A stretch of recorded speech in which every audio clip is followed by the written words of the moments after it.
kelinglar sotuvý telefon chiqaramiz, kelinglar kompyuter ishlab chiqaramiz demayapman. Juda bo'lmaganda o'zani go'shimiz o'zida chiqsin, hayron bo'layotgan bo'lsanglar kerak. Bu odam doim Qirg'izistondan qo'ylar olib kelib sotardi. Oxirgi payt faqatgina O'zbekiston chorvadorlar uyushmasi qo'shiling deb yotibdi.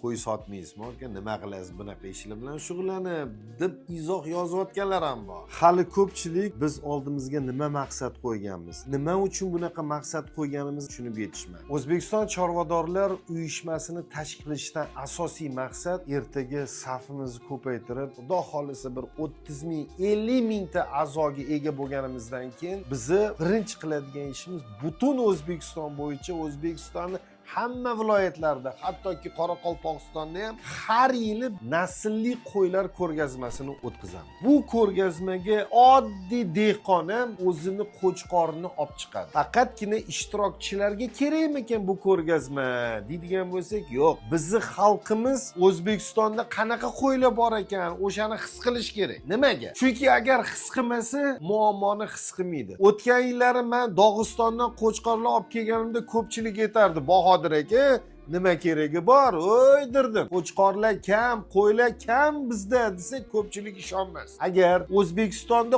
qo'ylar ko'p bo'ladigan bo'lsa, narx tushib ketadi. Agar qo'ylar kam bo'ladigan bo'lsa, narx ko'tariladi. Xuddi kartoshka narxi qachon tushadi? Qachonki ko'payib ketsa. Agar piyoz kamayib ketsa, uni narxi ko'tarilib ketadi. Xuddi shunga o'xshab turib, go'sht narxi ko'tarilyaptimi? Bilinglarki, qo'ylarimiz kam. Ana o'sha qo'ylarni ko'paytirish uchun xalqqa murojaat qilmasak, xalq agar qo'ylarni boqmasa, hech qachon bu muammodan qutula olmaymiz. Ana o'sha odamlarni qiziqtirish maqsadida har yili O'zbekistonning barcha viloyatlarida ko'rgazma o'tkazmoqchimiz. Ana o'sha ko'rgazmalar o'tkazish uchun bizlar hozir chorvadorlar uyushmasini shakllantiryapmiz. Nimaga?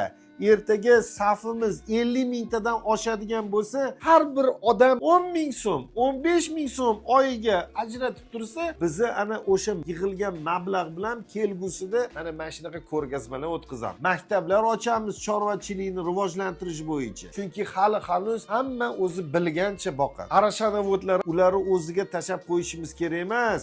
Alloh rozi bo'lsin, shunchalik harakat qilishyapti. Shunchalik pulni tikib turib, mana shunaqa arashanlar rivojlantirishyapti. Lekin hammamiz birgalikda qilmasak, hech qachon yutuqqa erisha olmaymiz.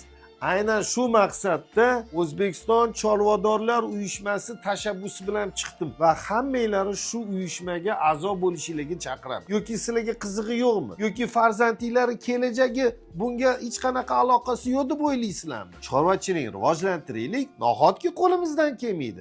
Faqatgina turtki kerak xolos bunga. O'zimiz birlashmasak, hech kim kelib turib bizani birlashtirib qo'ymaydi. Hozir 500 tadan oshib ketdi son.